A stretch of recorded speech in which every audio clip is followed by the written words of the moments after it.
Good morning. Let me ask everyone to please turn off, silence all of our beeping devices that help us so much through life, but that also can distract us in important moments. And so let's remember to turn everything to silence. As you'll see, I've learned the hard way that if you have two things, you have to silence both of them. You can't just rely on the one to make it happen for the other. So, good morning. We are gathered this morning. Thank you.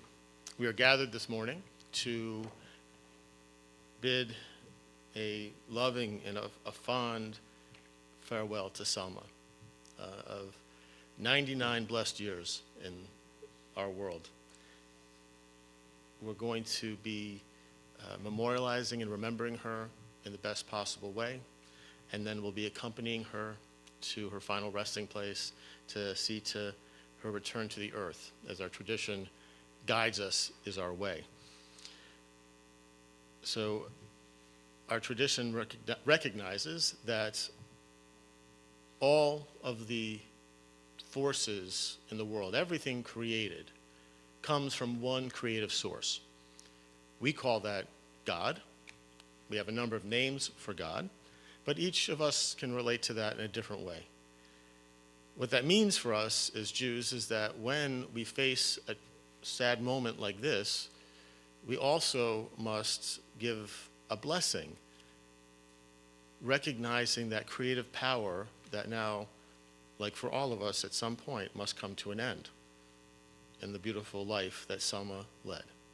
And so we begin by saying, Baruch Dayan HaEmet, blessed is the judge of truth, as we both honor Selma and also struggle with that loss that we know is a natural part of life and a natural part of our world, but one that we struggle with and defines us in so many ways.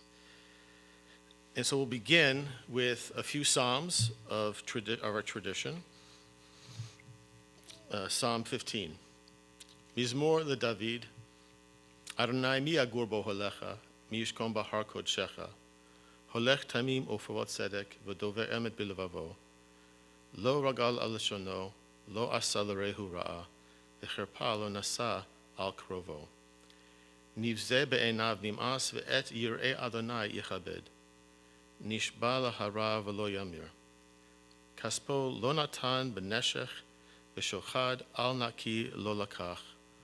Oseele lo yimot leolam. Do we deserve to enter God's sanctuary?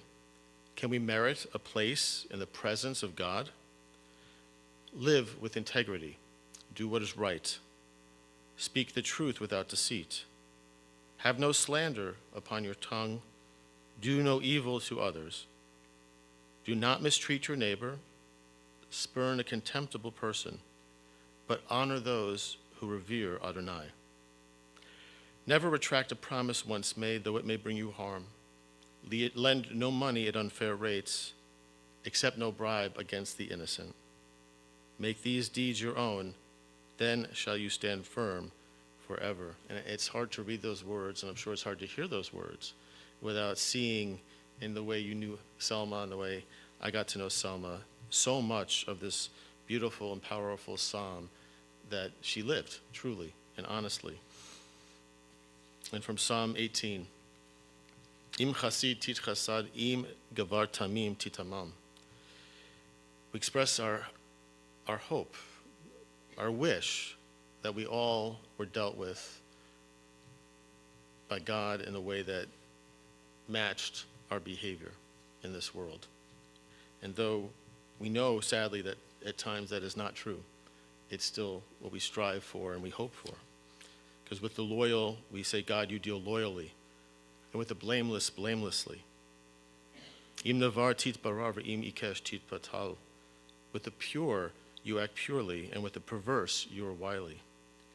Ki ata am oni toshia ve'einayim ramot tashpil. For you deliver lowly folk, but haughty eyes you humble. Ki ata ta'ir neri, Adonai Elohai yagia hoshki. It is you who light my lamp. Adonai, my God, lights up my darkness. Ki v'cha arutz gedud, uvelohai adaleg shur. With you I can rush a barrier. With my God I can scale a wall. Ha'el tamim darko, imrat Adonai tzrufa, magen hu lohochosim bo. The way of God is perfect. The word of Adonai is pure. God is a shield to all who seek refuge. And though we know, as I said, that too often the world does not reflect this beautiful and powerful psalm, we also understand that much of the time, not always, but much of the time, that is because of us, that we fall short of God's vision, that we fall short of bringing compassion, of bringing understanding, of bringing humility to our world. And again, Selma lived that, and in such beautiful ways. And so we're really honored to be able to be a part of this morning's ceremony. Another thing that Selma loved was hearing the cantor sing. And so to help us in this moment and to connect her love of his singing through our congregation, to this moment he'll be singing and chanting Psalm 23.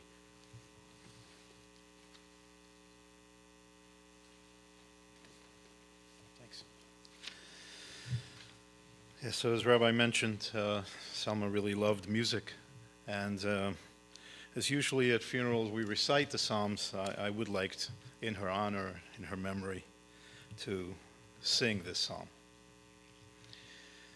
Mizmor LeDavid, Adonai ro'i lo echsar, Binodeh sheyarbitzeni, al mei menuchot,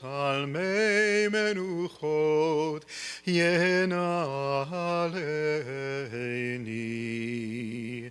Nafshi yeshovev, yanecheni b'magle tzedek, leman shemo, leman shemo, leman shemo. Gam ki elech begetz al mavet, lo yira rak ki ata imadi, shivtecha umishanetecha, hema yenachamoni. Taroch lefanai shulchan, neged sorerai, dishaneta vashemen roshi, kosi revaya. Ach tov chesed yirdefoni kol yemei chayai, veshaveti bevet Adonai leyorech yamim. Adonai ro'i lo echsar, Adonai ro'i lo echsar.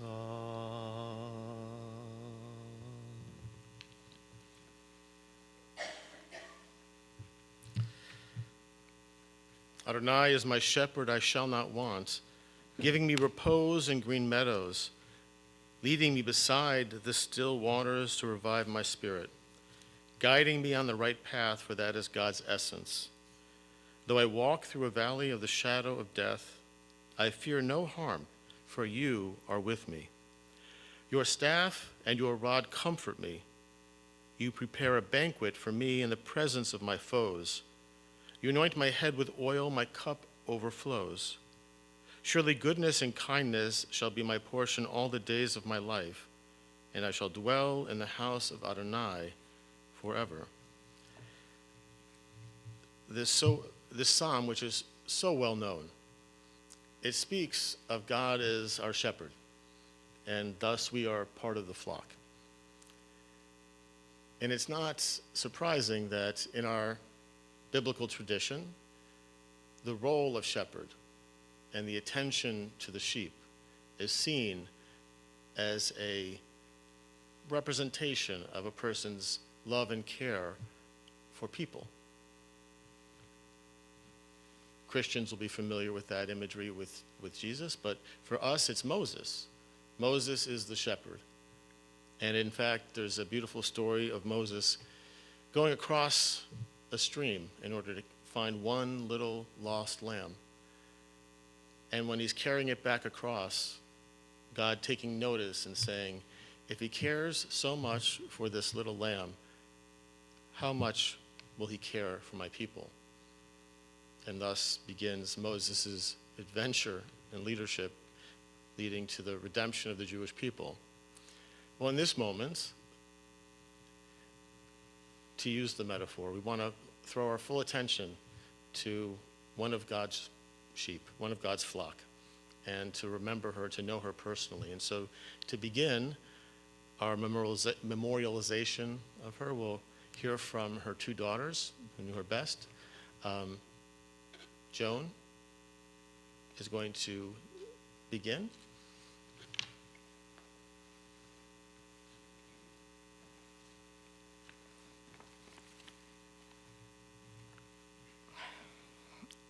I was not hoping to see all of you so soon in the same place. For our extended family, Mom was the last of her generation. Mom was a woman of many words and great intellect. I could talk about Mom, but instead I wanted to share some comments and wisdom according to Mom. Some of these comments were made just in the past week. About the state of world politics, she said, "Stop talking and do something." She always said, you can't understand history if you don't understand geography. This from a woman who lived within a 25-mile radius for 99 years. But she was right. She also talked a lot about Dad being a proud Jew and how unusual it was for her generation of Jews born in the U.S. to be comfortable being openly Jewish, but Dad was very comfortable and made her that way too. She claimed that her Polish-born father did not have an accent. The first time she heard her own voice on an answering machine, she said she sounded like Ed Koch. Even in illness, she told me that I should wear a beautiful necklace that was a gift from my boss with another necklace. After a recent bad day with pain, she told me that when she was better, she needed new bras. My cousin Jonathan said this about Mom.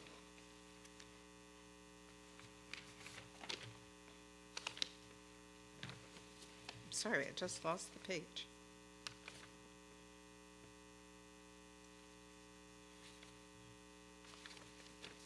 Oh well.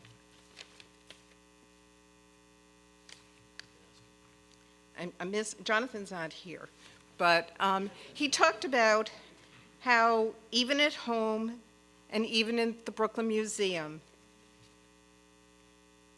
she always had a zest for learning, interest, going forward, exploring. That's pretty much what he said. I'm missing a page. As life made her homebound, she was full of suggestions for plays and art exhibits that Roy and I should not miss. For years and years, her dear friend Marion sought her advice on plays to see even if Mom hadn't seen them. It is hard to grasp how much I will miss Mom. Very few of us get to be in our 70s with parents, especially with a mother who remained so sharp all these years. Over time, Carol and I will have to let you know if we miss being told to stand up straight. The other night, she told me I had to stand up straight at her funeral. This is true. Mom would want to make sure I express thanks to Pammy, Roy, Sue, Gemma, Josie, friends, Lydia, Amelia, Karen, and Stan, and all of our cousins for love, kindness, and I want to add a very special note of thanks and love to my partner in all of this, to my sister Carol. Thank you. I'll get back to you about what Jonathan said. You'll have to come to the Shiva to get the rest of the story. And such beautiful stories, but also sharp wisdom. And Carol's going to continue for us.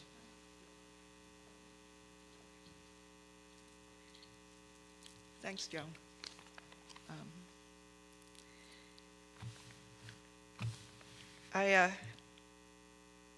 It's not quite traditional, but I'd like to start with a moment of silence.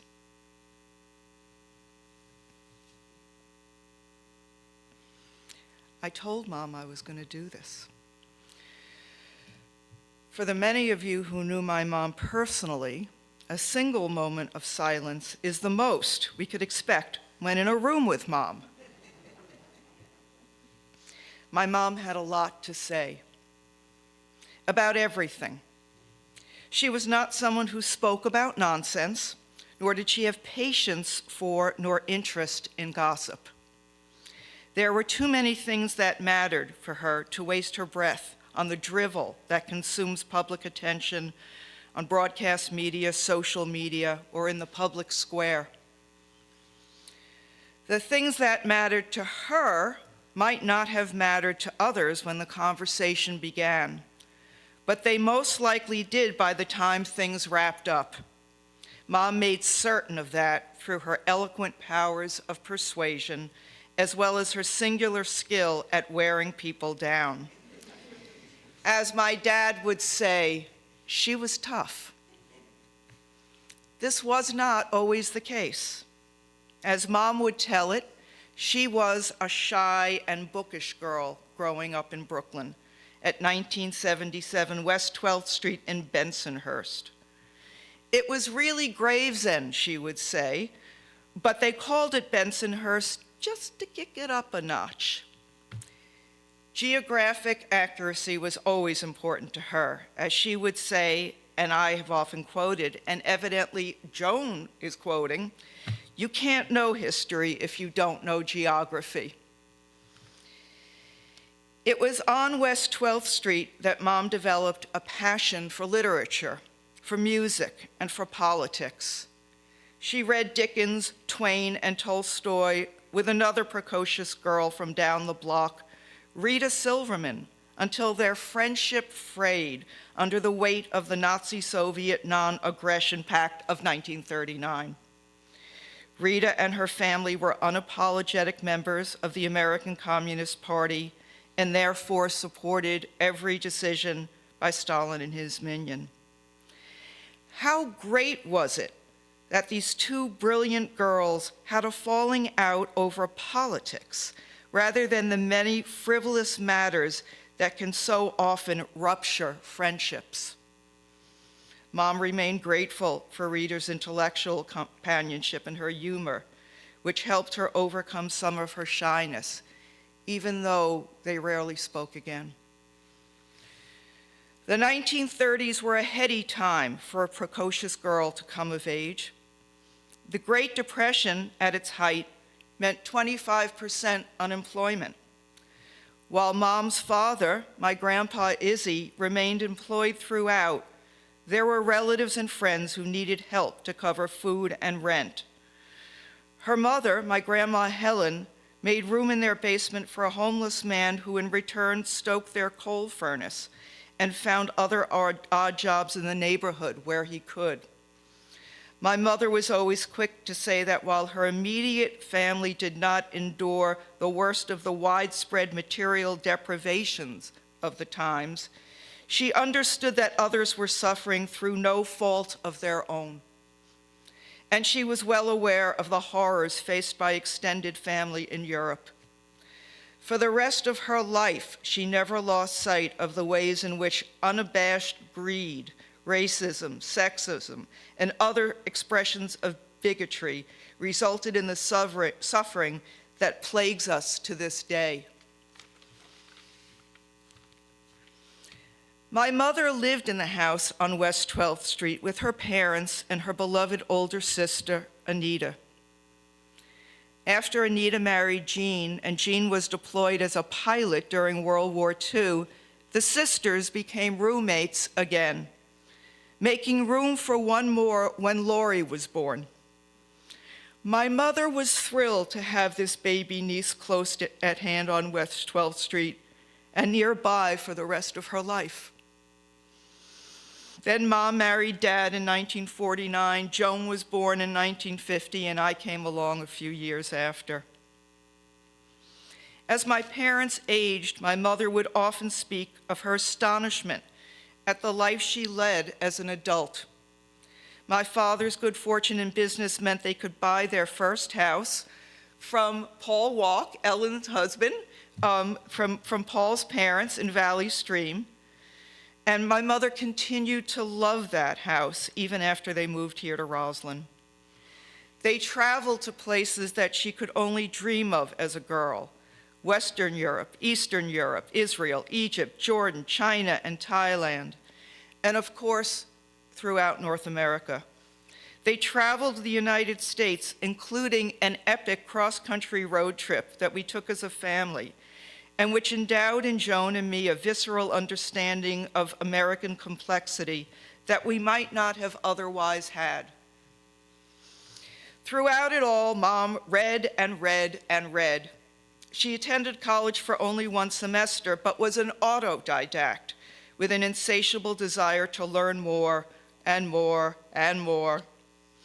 In one of our final conversations, she voiced regret that she wouldn't be able to share with me the first-time translation into English from Yiddish of Chaim Grade's masterpiece, Sons and Daughters. She read every book that I recommended to her, and some that Melvin recommended, and recommended many to me in return. After a number of years studying in Great Books classes, she became a longtime Great Books course leader herself. Then, to my astonishment, she became a docent at the Brooklyn Museum for more than 20 years. Her dive into American art was deep and profound. And of course, at every turn was music. The opera, the symphony, the golden age of American musical theater from Showboat to Sondheim. And she had much to say about it all. As her beloved friend Marion Radutsky said, and Joan mentioned this, when Marion was once asked what she thought of a show she had seen on Broadway, Marion replied, "I don't know what I thought. I'll have to ask Selma." And on it went. My mother was a big challenge for me when I was growing up. In fact, we challenged one another every step of the way. We battled and battled, both of us too stubborn to ever give in. The day I left for college was one of the happiest days of her life. It took a long time and a lot of work to find ourselves in a place where we became reconciled to one another's insistence on whatever it was that we were insisting on. But to paraphrase my dear friend Sue Schwimmer, we are lucky that our parents lived long enough that the conflicts of our youth did not define our relationships with them forever. Over the years, my mother and I talked. We spoke by phone on my way to school in the morning and on my way home after school. She delighted in stories about the incredible conversations that I would have with a student that day. And she laughed over some of the inevitable silliness that emerges when so many intelligent people are squeezed together in academia. We talked politics. We talked food. We talked about my marriage and my friends, our dogs, she loved our friends who would come to visit her, who would call her, whether it was Lola in England or Michael in New Zealand or Phyllis and Deidre in Brooklyn or Lothar or all of you. She loved you all, especially Pam. I couldn't have loved her more had she been born from my own body, is what she would say of Pam.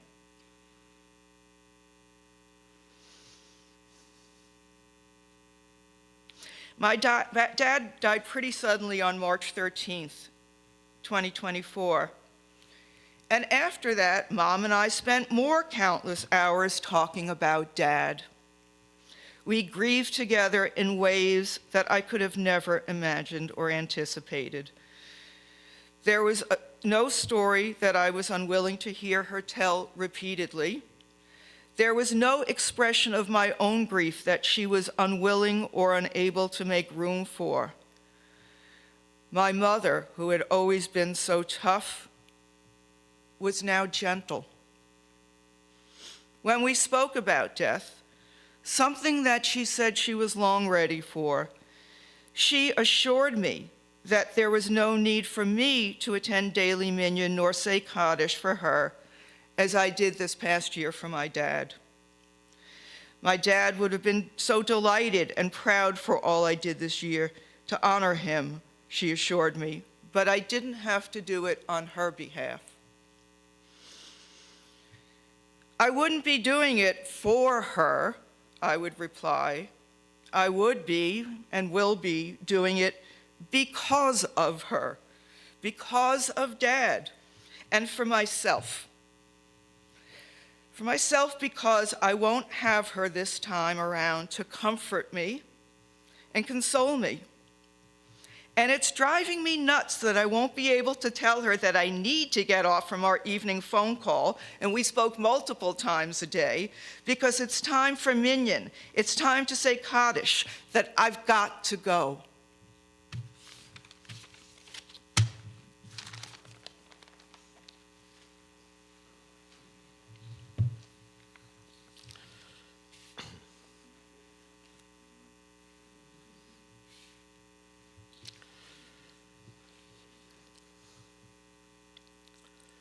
Thank you, thank you both, Joan and Carol, for sharing so much with us. We are in the Sandler Chapel, which is beautiful and filled with light and very important to the Zoref family, as the Sandlers were close friends and neighbors, and also because Carol and Pam were married right here in this space by Rabbi Lucas. So this is a sacred space and a special space for them, and a Jewish space, clearly. And so my opportunity here is to speak about Selma, from what I knew of her and also from what has been shared with me, about her Jewishness, about Judaism for her, and the lens that we might apply to it. And so as we've heard, Selma had a voracious mind. She was endlessly curious and a self-studied person who read any book she could that would take her to the place and give her the information she wanted to know. And similar to many women of her generation, Judaism and the way of Jewishness was something that she grew up steeped in very deeply, but yet which she did not have a formal education about. Her own mother had grown up somewhat secular and had to learn how to keep kosher once she got married. And so, growing up, she had this pride in her Jewishness, an incredible pride in her Jewishness, but also kind of a lack of knowledge that she would go about making up for, really, for the rest of her life in a voracious manner.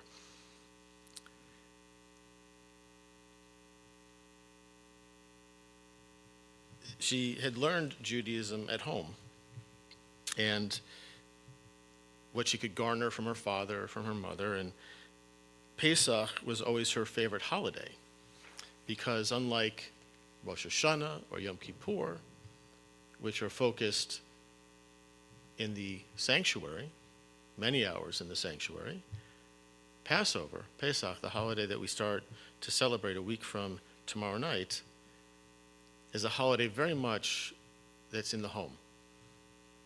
The Seder, the matzah, the preparations, all of those things which are in the home and which are observed and absorbed by anyone who's there. And as Joan shared, a sign of Selma's lack of formal Jewish education, when Joan came home from Jewish summer camp at like 8 or so, having been taught the blessing in Hebrew for Shabbat candles, she taught her mom how to do it in Hebrew. And it's a beautiful humility to learn from our children, and also an incredible sign of her desire to grow and to learn. And when she had been living in Valley Stream, she went to the rabbi well ahead of her time. I mean, now we have institutes of adult education all over the Jewish world. We can name many of them, and at that time, it was practically unheard of. And she went to the rabbi and said, I wanted to learn. Sadly, his answer at the time was, that's for children. We don't do that for adults. And luckily, when they moved here to Roslyn, she got a little bit more of a warm welcome, not quite a robust adult education program. But then when Rabbi Sternstein came, and he was a force, as I've been told, and has been shared with me in multiple ways, but he was a force certainly for egalitarianism in the way that we educate and include women with men in our ritual, in our educational tradition. And that was of great benefit to her, that she really loved learning and had any opportunity she could take to champion that. And she would be here at services, and she couldn't read the Hebrew, but she would be paying close attention to the English. And she'd be studying it and asking questions about it so she could grow in her understanding. And it was clear to Joan and to Carol that the more she learned about not just her Jewishness, but about her Judaism, the more she embraced her Judaism and the practice of Judaism. And so every Friday night for a number of years now, she would stream the service from Central Synagogue, which has a very talented rabbi and friend, Rabbi Angela Victor.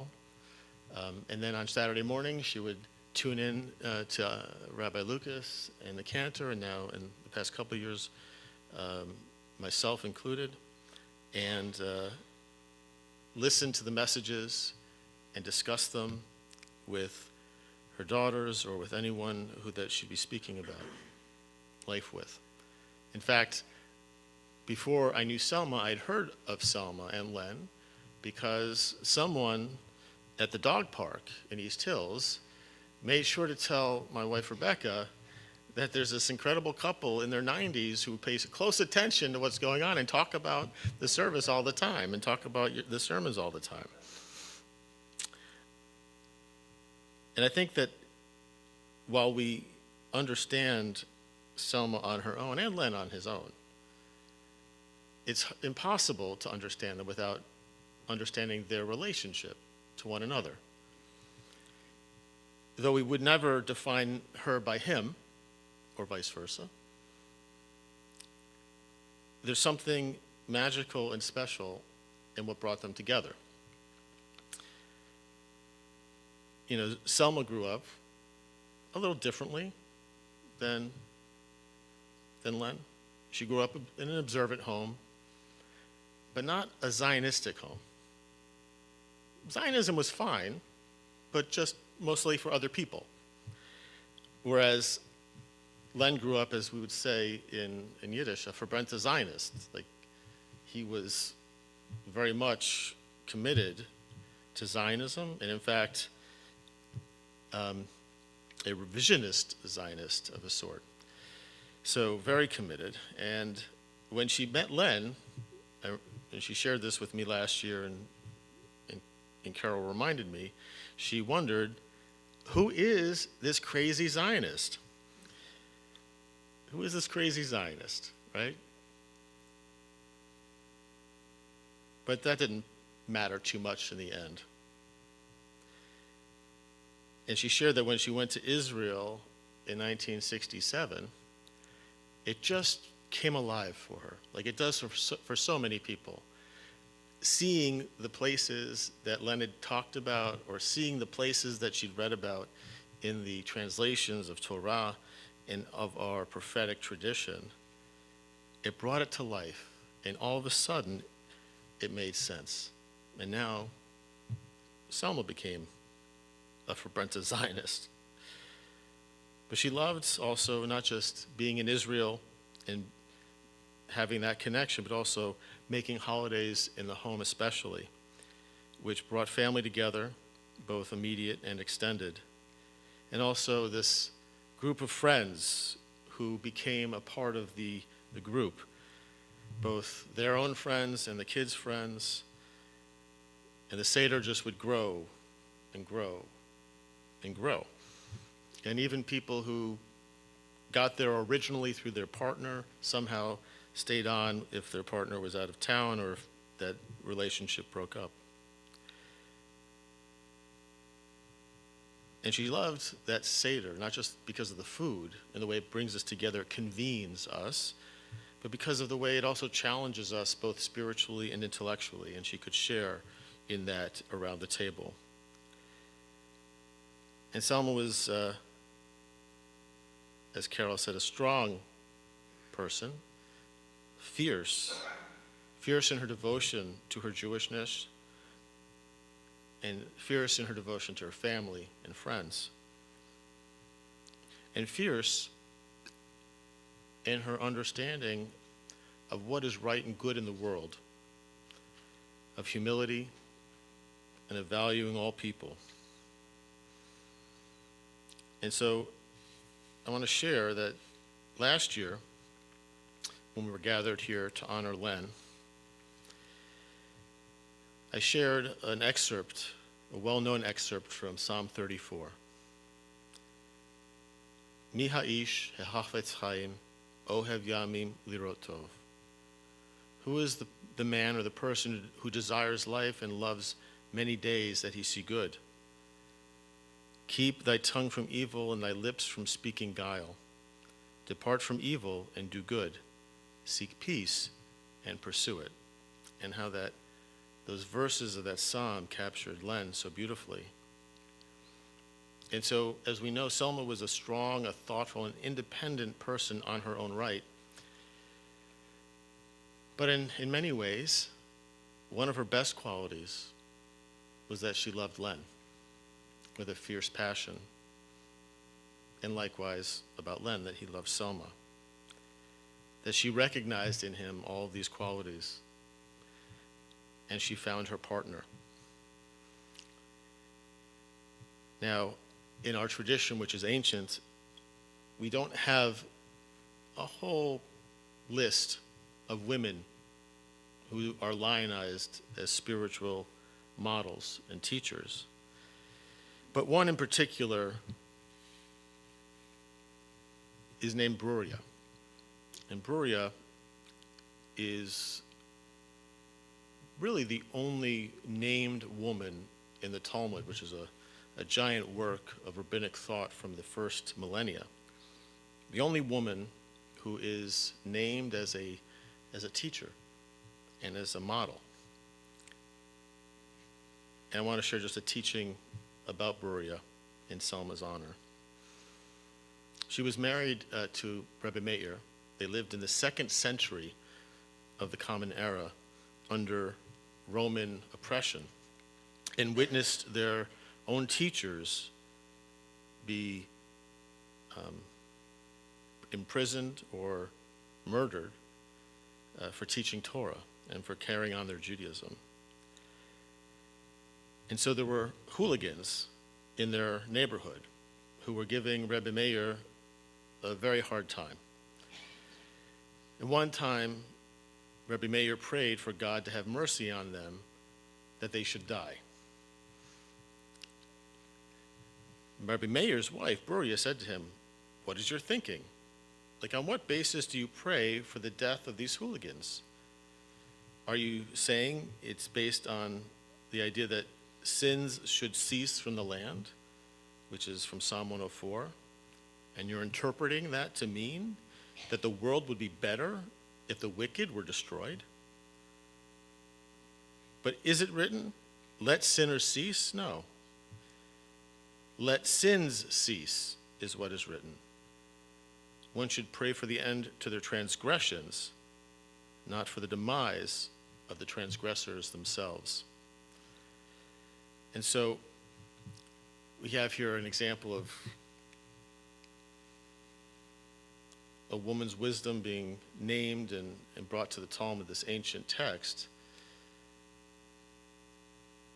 I think it's a apt memorial for Selma because, like Bruria, Selma was a very strong, educated, and confident person in her opinion, but also because of the message in that teaching itself,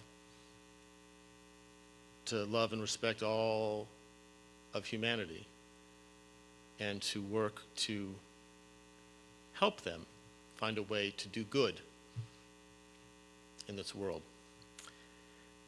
So if we can all, in our own ways, take the ways in which we knew Selma or the ways in which we've heard about her this morning and find ways to live that force of life forward, then we can make Selma's life a blessing in our memories and just as importantly, a blessing in our world. And let us say, Amen. And to express that hope and that desire, the cantor is going to, in a second, sing the El Male Rachamim prayer, where we ask that Selma's soul be connected to the eternity of God and that her life force find a way to be bound into this world, which I see as being our obligation. Finding a way to take something of Selma and to bind it into your life is how we make her life a blessing going forward. And that's really what this prayer says. And once we hear the prayer, we'll be able to begin our procession from here to Wellwood, to the New Montefiore Cemetery, where we'll see to Selma's loving, and respectful burial. The house, though, is open. I wanted to share with you that the house is open for anyone who can't make it to the cemetery but wants to be with the family after, and there's someone there to welcome you and to greet you. So you can go to the house now if you can't make it to the cemetery, or anyone who is going to be with us at the cemetery can also join them back at the house after. And so please, now out of respect, we rise and cherish together our memories of Selma.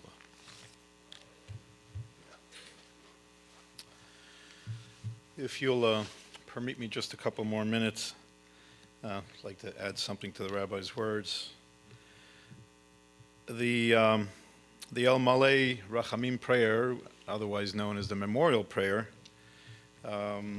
is one where we invoke our loved one's name, Hebrew name and English name.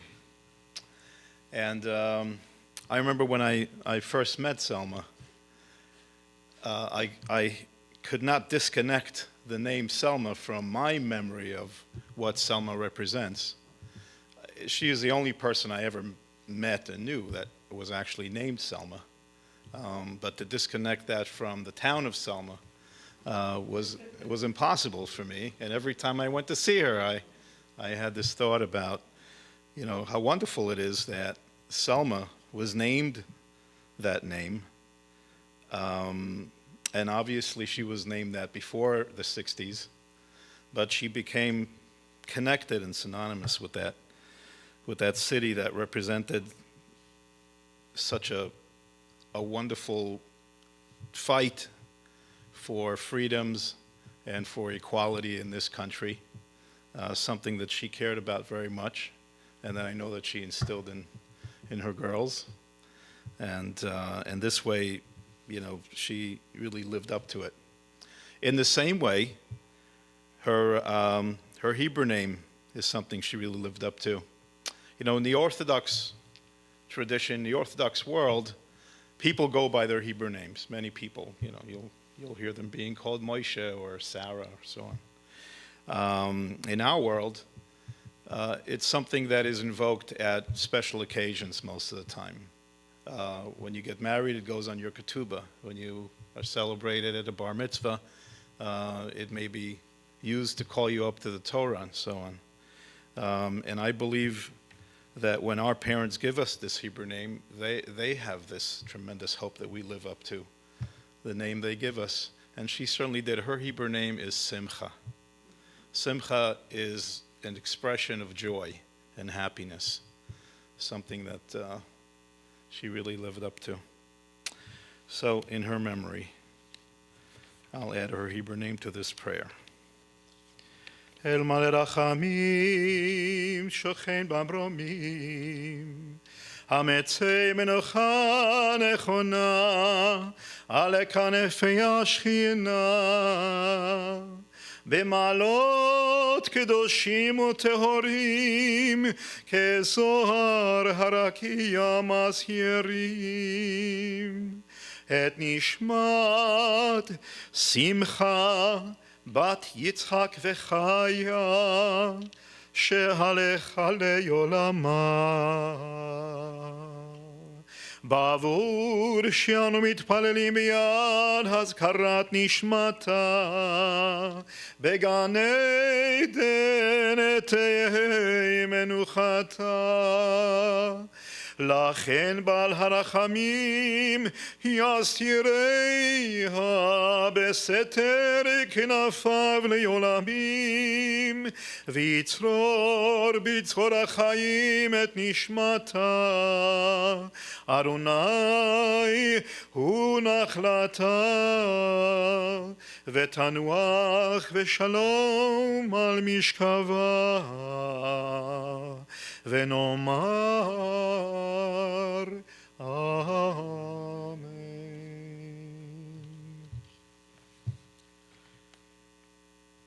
El Malei Rachamim, exalted, compassionate God, grant infinite rest in your sheltering presence among the holy and pure to the soul of Simcha bat Yitzchak the Chaya, who has gone to her eternal home. Merciful One, we ask that our loved one find perfect peace in your eternal embrace. May her soul be bound up in the bond of life. May she rest in peace, and let us say, Amen. And now we'll begin the procession.